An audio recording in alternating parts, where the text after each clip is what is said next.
Well, that's what they mean. That's what they mean by family values is they take away all services that are outside the home because you value your family. So you got to keep them close.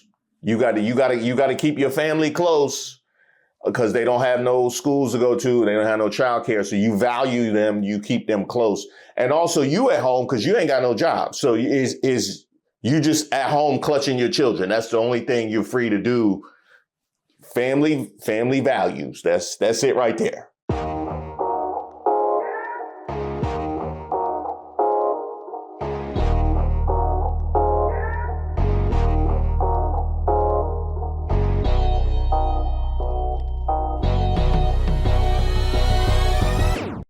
Shout out to all the subscribers and the members here on the channel. Don't forget to like the video. My name is Reese Waters, and this is Who Raised Y'all, where we highlight those unique individuals going above and beyond to make society worse.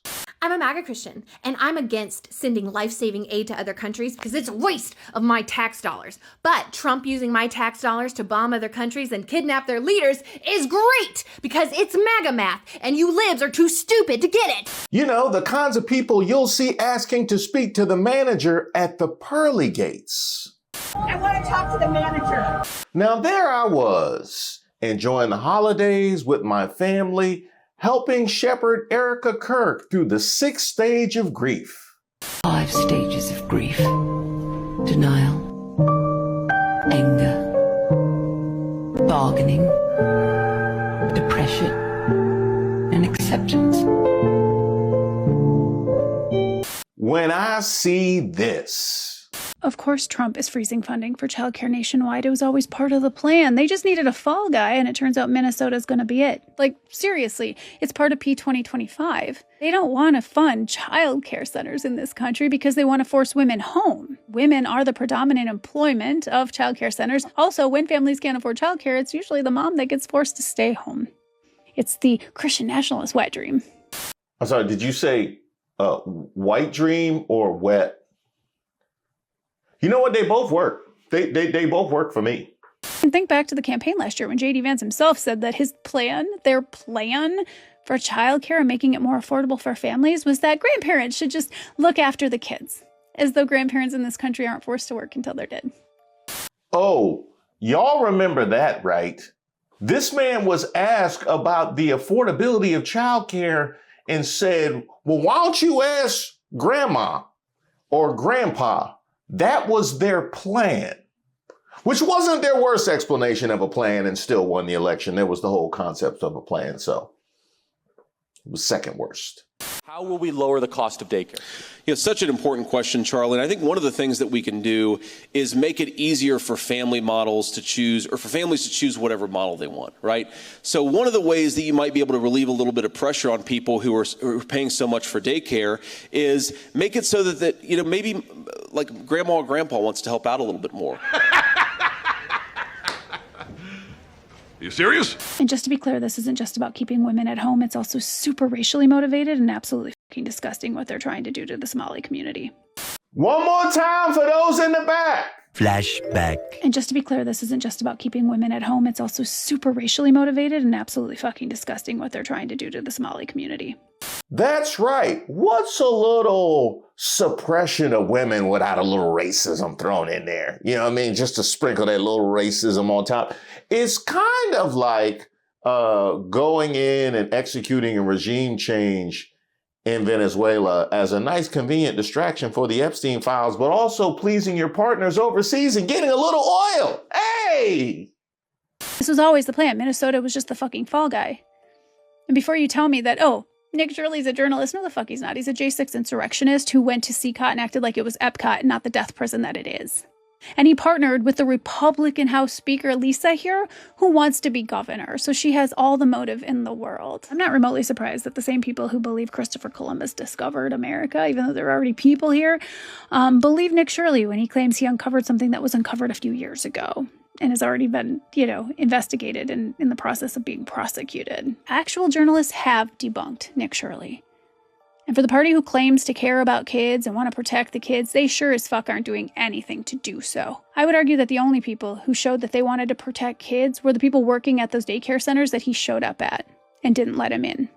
Now, this all started with a video that was released by a YouTuber by the name of Nick Shirley, uncovering findings that he couldn't even verify or explain when pressed. The Trump administration says it is now withholding all federal child care funding to the entire state. The agency says the state receives $185 million for 19,000 children, and now that money will be gone. And the agency did not specify any alternate plans for families who will be affected. DHS and the FBI said they were surging resources to Minnesota to investigate what they called suspected fraud sites. This all comes in response to a viral video posted by a MAGA content creator.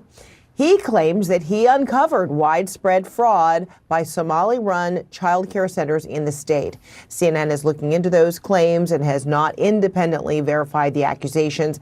But the Deputy Secretary of Health and Human Services is taking the allegations at face value. We're from CNN. Can we talk to you? This is MAGA YouTuber Nick Shirley. Back at a daycare in Minnesota, he alleged was a fraudulent facility in a now viral video. People are going to say this is a left or right issue, but no, fraud is fraud. And so I'm not out here trying to put a twist on things. Shirley's viral video, released over the weekend, in which he says he's uncovering tens of millions of dollars in fraud at Minneapolis daycares run by the Somali community, was retweeted by Elon Musk and Vice President JD Vance. In the video, Shirley tries to open locked doors and talk to people at various daycares he claims are frauds. Did you come during their normal operating hours when you came to visit? I came at 11 a.m., I believe, and I also came the following day later in the day. The point of it is not whether or not I came at the right time of their operation hours. The point is that blacked out doors, they can't give you any information. You call that number, no one answers. I wasn't trying to go inside, and there should be a way for somebody to actually be able to call that number and somebody be able to answer. These aren't real businesses. But surely you don't think a daycare should just be unlocked. You shouldn't be able to just walk into a There daycare. should be a reception. No, every daycare is locked. Their doors are locked. And so, okay, you bring up a fair point. Then why can't they actually give me information how to enroll a child? Federal law enforcement has been investigating fraud in Minnesota for several years. Both Attorney General Pam Bondi and FBI Director Kash Patel said on social media they've indicted dozens of defendants. DHS has posted multiple videos of agents they say are conducting a massive fraud investigation. Do you think that federal law enforcement hasn't done enough? I mean, they would say, look, these fraud cases have been going on, but they've already done like 80 indictments. The cases have been going on, for years. And why did I show up one day in Minnesota and go to all these daycares, no children, they're receiving millions of dollars. We uncovered nearly $110 million in fraud in one day. How do you know that all the allegations that you're making are true? How do I know that they're true? Well, we showed you guys what was happening, and then you guys can go ahead and make your own analysis. We're coming so we can make our own analysis. Are you 100% sure you're true? Yeah, I am 100% sure I'm true. By the way, I want to give a shout out to Whitney Wild, who is the reporter there at CNN, who I used to work with. Definitely a real one. Shout out to her. But this was something that was disproved the same day. That's right, the same day by the news in Minnesota. This is ABC Learning Center in Minneapolis. They have to learn ABC and numbers. Director Ahmed Hassan gave WCCO a tour after finding his daycare in the national spotlight. All right, we've arrived to ABC Learning Center. In a now viral video, right-wing YouTuber Nick Shirley claims nearly a dozen daycare centers in Minnesota are taking public funds but not providing a service. He says ABC Learning Center is one of them, knocking on the door in mid-December. I would like to check a child in the daycare. Hassan says his employee didn't respond because Shirley was in a group of about 8 people, and his staff were concerned about recent ICE activity. Is this daycare committing fraud? No, we're not committing fraud. Hassan showed us security footage from the same day Shirley was here. According to the timestamps in the videos, this woman takes a young child into the center at around 9 a.m. that day, about 3 hours before Shirley arrives at the door closer to the street. Within the hour after Shirley leaves, a woman arrives at the other door with a stroller. A larger family heads inside a few hours later. Tuesday afternoon, WCCO found at least a dozen children at ABC Learning Center, which is licensed with the state. Records show Minnesota officials last visited the daycare in November, noting some corrected and ongoing violations related to day-to-day operations, but no record of fraud. What did I do? I'm just a typical human being who wants to live and do the right thing. I have kids to feed. Umi Hassan, the daycare's current owner, believes these latest fraud accusations are political. Both she and Hassan are Somali Americans. We pay our taxes. We do whatever we can to be a law-abiding citizen. At the same time, when one Somali does something wrong, we all get collective punishment. With Shirley's video now approaching 2.3 million views on YouTube alone, they say they are getting non-stop phone calls harassing them. I was looking for a place for my granddaughter. With many of those calls attached to out-of-state phone numbers. They normally say, knock, knock, we're gonna come. You're gonna arrest, something like that. I had a question. Yeah, well, MAGA only follows the worst of news sources. So they wouldn't have seen that it was disproven unless it's, on Fox News or something. Well, I looked at what he could be doing, and I looked at what he is doing. One of the things that ties his hands is this very legislature that is trying to get him to resign. Interesting, they're not asking for a recall. So when they say the people of Minnesota don't want him, we'll put it to a recall and let the people of Minnesota decide. Todd, love you. Google. If you Google, actually local Minnesota news outlets have been reporting on this for years. Speaking of years, during the Biden administration, there were 59 people convicted so far. The ringleader is not Somalian. She's a white woman named Amy Block. She was found guilty on all 7 counts that were brought against her. So there are people that are already in prison. And remember, some of these are not DHS or federal related facilities. Some of these facilities were closed down for other reasons, not even fraud. But back to your question about Tim Walz. He asked the legislature in his state to give him more authority so that he could do more, and they said no. 1. 2, he also has closed a number of these centers already, and not just for fraud. They were investigating them for everything else. One, for example, on that video that went out, not the one from years ago, the one just recently, they were already closed because they were a bad daycare center. There was no fraud. They were just not doing a good job of the daycare. He hired outside firms to audit the payments to these organizations. He shut down the housing stabilization entirely, that department entirely. He has hired an overseer for this specifically, and he continues to try and get more, and I don't think, honestly, I don't think he should resign. I don't think he's going to resign, but I do think it's political, and Republicans say it's not. 1, it's Republicans asking for him to resign, and 2, he's less than a year from re-election, and this is definitely going to put a ding and a chink in his armor as he... They even disproved it on Fox. And yet we get stuff like this. People better start going to jail in Minnesota from Eric Trump. And shout out to this from Quad Carl. You stole money from a children's cancer charity, so you should probably shut the F up. Well, the Republicans have found their new hoax. First, it was kitty litter boxes in the schools. Then they told us that the Haitian people were eating everyone's cats and dogs. And now they're saying that all of these Somalis in Minnesota are running fake, fraudulent daycares. Okay. Well, I watched the entire 45-minute Nick Shirley YouTube video, and I can tell you with absolute certainty that Nick didn't uncover or really investigate anything. Okay, walking up to a building that's obviously closed and saying, "Hey, why aren't there any people inside? Fraud!" That's not an investigation. That's just a dude rolling up to an establishment that's closed, right? At one point, Nick is just driving in his car, and he drives past a building and points at it and says, "Oh, they received $4 million, and I don't see any footprints in the snow outside." Is that your investigation, Nick?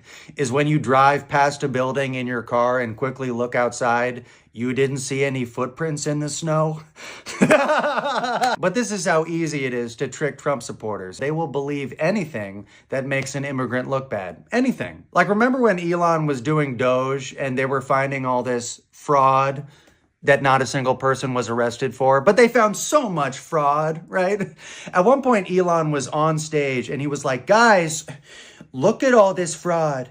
Joe Biden gave millions of immigrants social security numbers. And the Republicans were like, oh, even though Elon himself was an immigrant who received a social security number, because we give them to immigrants who come here to work so they can pay taxes. And Elon knew that, and yet he still stood on that stage and said, guys, fraud! And they just believed it immediately. But it doesn't surprise me that Republicans are going back to the drawing board and coming up with more hoaxes about immigrants, because this is all they have. Trump can't talk about the economy. He already tried sending the military into a bunch of blue cities to arrest Antifa's girlfriend, and nobody gave a shit about that. So now they have to go back to scaring the shit out of their base when it comes to immigrants. This is all they have.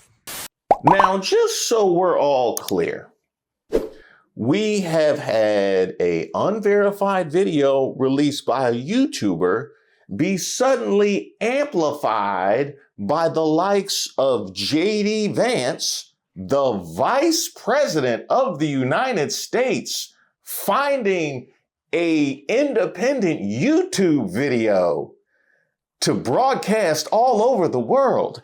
And Elon Musk, who owns a social media platform, finding the same disproven YouTube video to broadcast all over the world. But none of the debunking.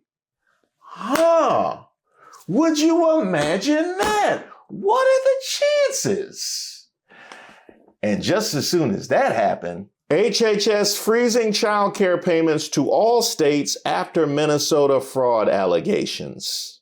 The Trump administration is pausing childcare funding to all states after allegations of fraud in daycare centers in Minnesota emerged. An official within the Department of Health and Human Services said. The official said the funds will be released, quote, only when states prove they are being spent legitimately. The official did not provide details or more information about the proof the agency is requiring from states. Oh, no. We're not going to give you the details on what we need to unfreeze the funds nationwide that we froze based on what happened in Minnesota at a few daycares that were visited by an independent YouTuber with claims that were disproven the same day. Kind of seems like a plan. You know what I mean? It kind of seems like it's so sloppy. It's just so sloppy. Like, the only thing that would be even more transparent than this is if they put it down on paper and like declared beforehand, this is what they wanted to do. I hope people understand just how serious and how planned this all was to force more women out of the workforce than any other point in history since the end of World War II. Trump has cut federal funding to daycare centers in every state. And all they needed was a virgin chud to show up at daycare centers either during off hours or with two men and a camera demanding access to small children, pretending not to know that the reason they're locked down is because of men like them. This was planned in Project 2025. And for the women who think this isn't going to affect them because they don't get federal funding for their daycare, they're going to be in shock. When you cut funding to the bare bones daycare centers, well, then they close. And then the middle tier, they start raising their prices because their wait list goes up. And then the hoity-toity fancy daycare centers, well, their prices go up too. And when women can't afford these daycare centers, they start to close. And then women can go back to these violent marriages that JD Vance is such a fan of. And then they convince girls in high school that there's really no point in going off and getting a career and an education because you won't be able to use it anyway if you decide to have a child. This is some handmade stuff, and it was planned, and it is an attack on women everywhere. And here you have it. Project 2025 plan calls for shifting funding for childcare to in-home care. The plan calls for shifting funding for childcare to in-home family care because it claims children who go to childcare are more likely to suffer from anxiety, depression, and neglect. Well, apparently they ain't seen some of these homes. And that is, I bet JD has though. So you know better.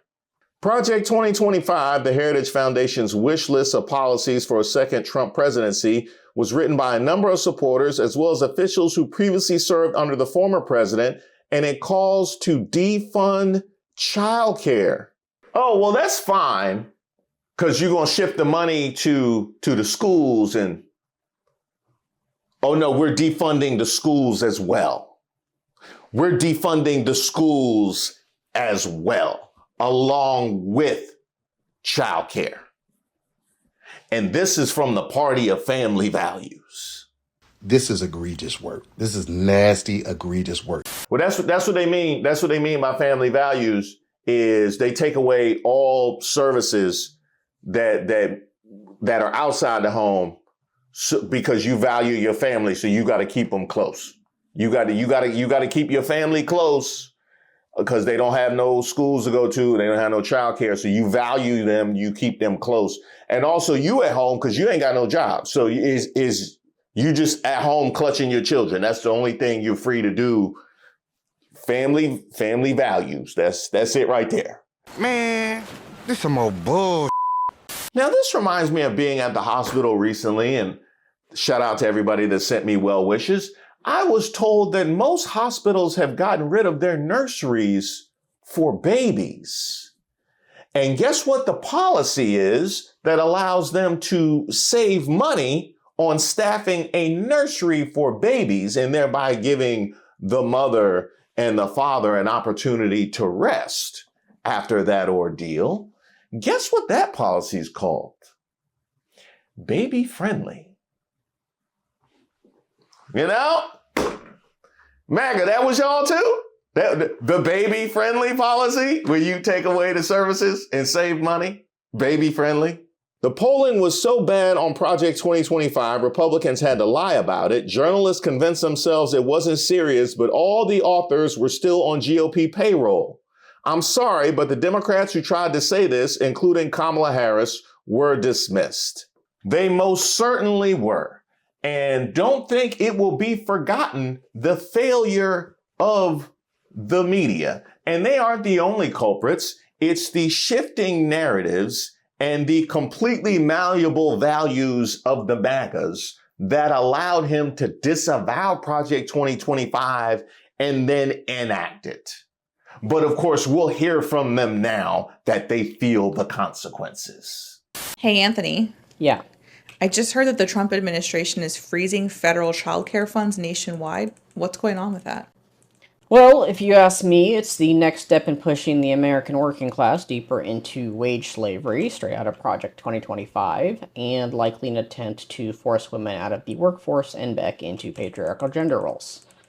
Of course, the Trump administration claims otherwise. They say this is because of an alleged multi-million-dollar childcare fraud ring uncovered by a right-wing shock blogger in Minnesota, and that the funds need to be frozen until states prove that the money is being used properly. How so? Well, the blogger Nick Shirley went to several Somali-owned child care centers in Minneapolis, filming them empty and claiming fraud. Over the holidays, and with several reposts from prominent conservatives, including VP Vance, the videos blew up and quickly dominated the conservative online presence, conveniently lining up with the release of the first batch of the Epstein files. The issue is that several of the centers Shirley claimed were being ignored by Democrats have actually received multiple inspections, citations, and warnings, some of which were for overcrowding. While, of course, any child care center receiving many citations is concerning, the existence of the citations in the first place shows that those centers are being actively monitored, and that Shirley's empty daycare narrative doesn't hold up. To be clear, there have been many serious child care fraud cases in Minnesota involving hundreds of millions of dollars and possibly up to $1 billion in lost funding. One of the largest COVID-era cases was actually centered in Minneapolis, but it and others were already under DOJ investigation in 2022 and prosecuted well before Trump took office. Despite that, the conservatives are trying to spin this as something the Democrats ignored, even dragging Governor Tim Walz into it. And even if the allegations of fraud were true, responding to fraud in one city by freezing child care funds nationwide is such an extreme overreaction that it's hard to see as anything but intentional. This move affects over 1.5 million children, many likely belonging to Trump's own voters in low-income states. And since the administration says funds will remain frozen until states provide the vague additional verification and administrative data, it's reasonable to expect selective enforcement, especially against blue states. So what happens? Child care centers lose funding or shut down. Parents, traditionally women, are pushed out of the workforce to watch the children. Families lose income and are driven deeper into poverty, making them less able to resist an increasingly oppressive system. Children lose access to safe, stable environments during critical years, with long-term consequences that can follow them for life. All while the Trump administration simultaneously dismantles healthcare and education across the country in order to fund tax breaks for billionaires. Once again, all from the party of family values. You wonder why daycare funding is being pulled? It's part of the plan all along. They want women home and out of the workforce. How many times do we have to tell y'all? Keep them poor, no minimum wage, break the unions, cut welfare programs, cut Social Security, deregulation, and gut the Dodd-Frank Act. Keep them sick, cut food aid, repeal Obamacare, cut disability, privatize veterans' health care, and cut HIV prevention funding. Keep them stupid, deny science, revise history, categorize, demonize, and terrify, cut preschool programs, cuts to higher education, cut sex education, and no to net neutrality, and control the women, the largest section of all. Implementing all of the above, plus no to equal pay, cut wages for tip workers, no to affordable childcare, pro-life equals no choice and no exceptions, close down Planned Parenthood, anti-contraception, redefine assault, personhood amendments, feticide laws, criminalize miscarriages, doctor-mandated reporting of miscarriages and abortions to the state, mandated transvaginal ultrasounds, roll back maternity coverage, omit protections in the Violence Against Women Act, blame single moms for poverty, welfare fraud, breeding criminals, and destroying the fabric of America. Excuse me, you forgot one. I got one more for you.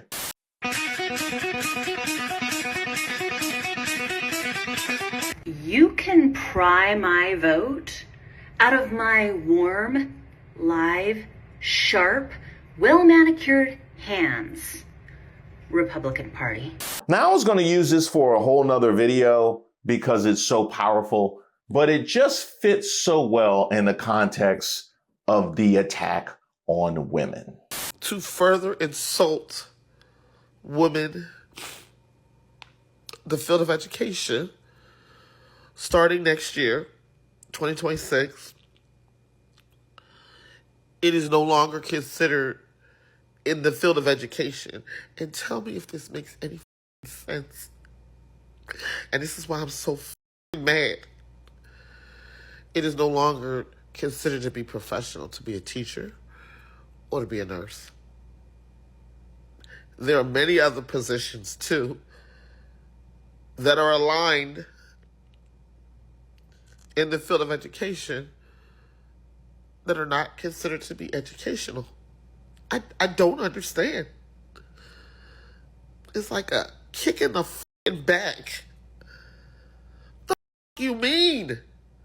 It's not professional to be a teacher in the field of education. What does that mean? Oh, white women, y'all think it's sweet? You think y'all, hey, I got something for you. Look at this. Why the hell is the FAFSA asking what type of white I am? I don't think I have ever been asked what type of white person I am ever before.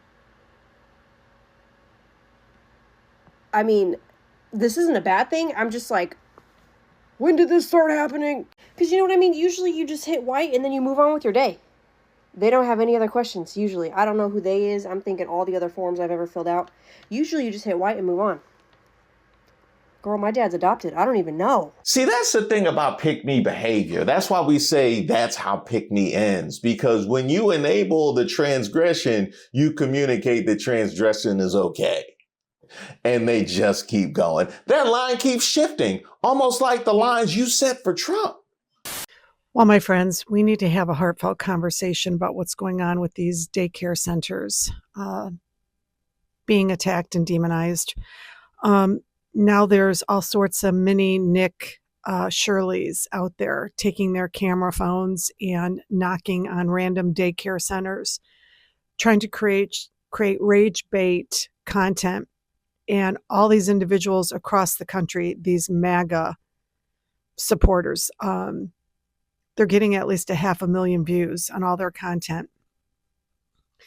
I have to tell you bigger picture what this is all about. This is about Christian white nationalism. This is about Project 2025. They have a platform, Republicans, that is profoundly unpopular because it's about putting the white male at the top of the food chain and forcing everybody into Christian nationalism so that the rest of us can be controlled. And because it's not popular, they cannot win elections. So what they do is they demonize. It started with demonizing, teaching about slavery or the Holocaust in schools, and then demonizing, teaching science, things like climate change in schools, and then demonizing our LGBTQ kids in school, and then drag queens, and then transgender people.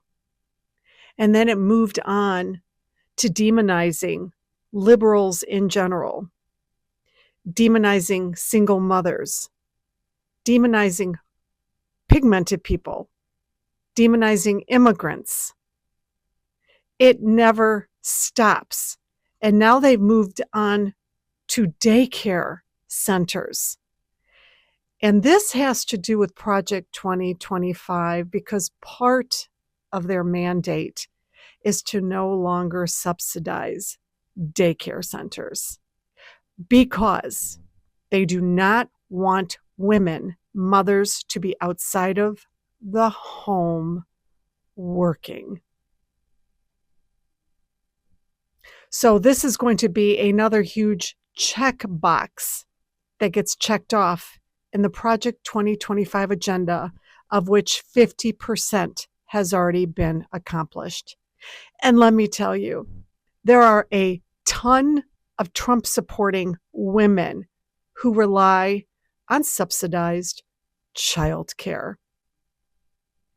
There are a lot of daycare centers that are subsidized, that are run by Trump voters. This is what this is about.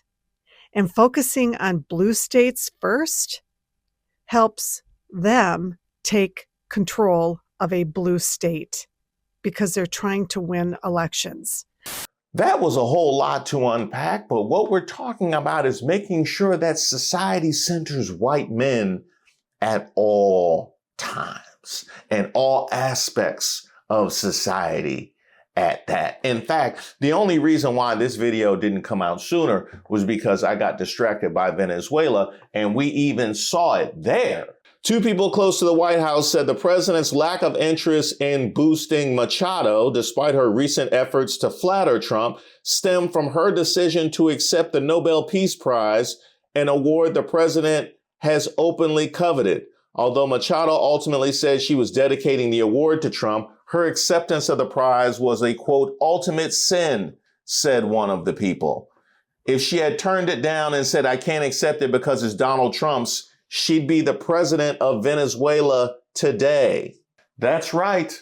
That's right. How dare you accept the thing that I wanted? Need to be centered at all times. Now, there's a few different aspects of this whole thing that really bugged me. One, which was the same point that I made in Venezuela, the fact that they put this down on paper and people aren't holding them accountable for the intentions they declared in advance and actually swallowing the narrative that they're giving at the time that doesn't jive.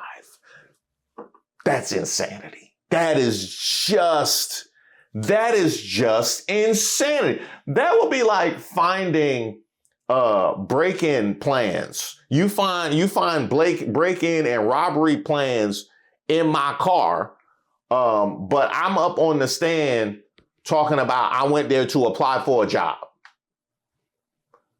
And the MAGA jury let me out. You know what I mean? That's what's happening on a national scale. The other thing that upsets me about this is how many right-wing pundits, influencers, politicians have helped grease this agenda against the interests of their own. And yes, I'm talking about women, and specifically white women. There's a reason why I started with Erica Kirk. Okay? We're talking about a movement pushing the suppression of women, want them back in the home. But we're going to be led by a woman boss CEO, something that isn't lost on everybody. I think that's one of Nick Fuentes' biggest issues with Erica Kirk. But we see it beyond her. We see it with Megyn Kelly. We've seen it with Nikki Haley. We see it with Caroline Leavitt and the women all across the administration. They use the doors feminism open. Now they're working to shut them on the rest of us. That's not a mistake. It's the strategy, and it's tied to Project 2025. And you tell me how to characterize a woman that would help push through this degree of Christian nationalism and Project 2025 to the detriment of all other women for their 10 pieces of silver. And yes, I said silver because the man gets the gold. How does that feel? What's the level of emptiness you gotta feel to move like that? Only Black MAGA could understand. Only Black MAGA could understand. And that is the nastiest coalition I have ever even conceived of since I've been doing these videos. Thank you guys so much for supporting the video. It's the end of another year we won't be able to explain to our kids. And what did we learn? Never trust a Jet 2 holiday. Never take your side piece to Coldplay. Now that's neo soul territory. So much has happened in 2025. Last year this time, I was selling podcasts out the back of my trunk using rent-to-own furniture. Last year, I was sitting the bench watching JV basketball as a senior with a uniform on, hoping I don't have to play. This year, I got 3 kids and a trick knee. 2025. Well, look on the bright side. At least your year was better than Katy Perry's and Sydney Sweeney's. Taylor Swift came into 2025 thinking they were going to win the Super Bowl and definitely going to make a run this year. And she was going to have all that airtime. They lost that one. And now Travis at home for the whole off season on the couch, gaining weight as a fiance. Damn. But since it is the end of the year, I want to remind all of our members to check the community tab and vote on our year-end awards. Those are going on right now, and there's a couple of polls that we've run already. But you know what? I feel hopeful going into the new year, and this community is a big part of that. Also, the Let 'em Fight banquet is also another very big part of that. But here we're talking about this community. I'm talking about our head moderator, Miss Ray, Regina on research, and our editors, David, Denzel, and Boz, as well as all the mods that have helped us with the premieres, our research squad, which was just assembled. And by the way, if you would like to join either the research squad or be one of our volunteer mods, you can hit me up at admin@reesewaters.com. And I also have to give a special shout out to somebody who started out as one of our volunteer mods, but has become an integral part of this particular channel and has stepped up when needed, my girl, Deshauna, who also sent me this photo with her discouraged, depleted, but never defeated t-shirt. And you know what, Deshauna? It looks as good as I feel when I see your name in the chat during the premiere. Thank you so much for all of your hard work, and thank all of you for all of your support. I can't wait to see what's next.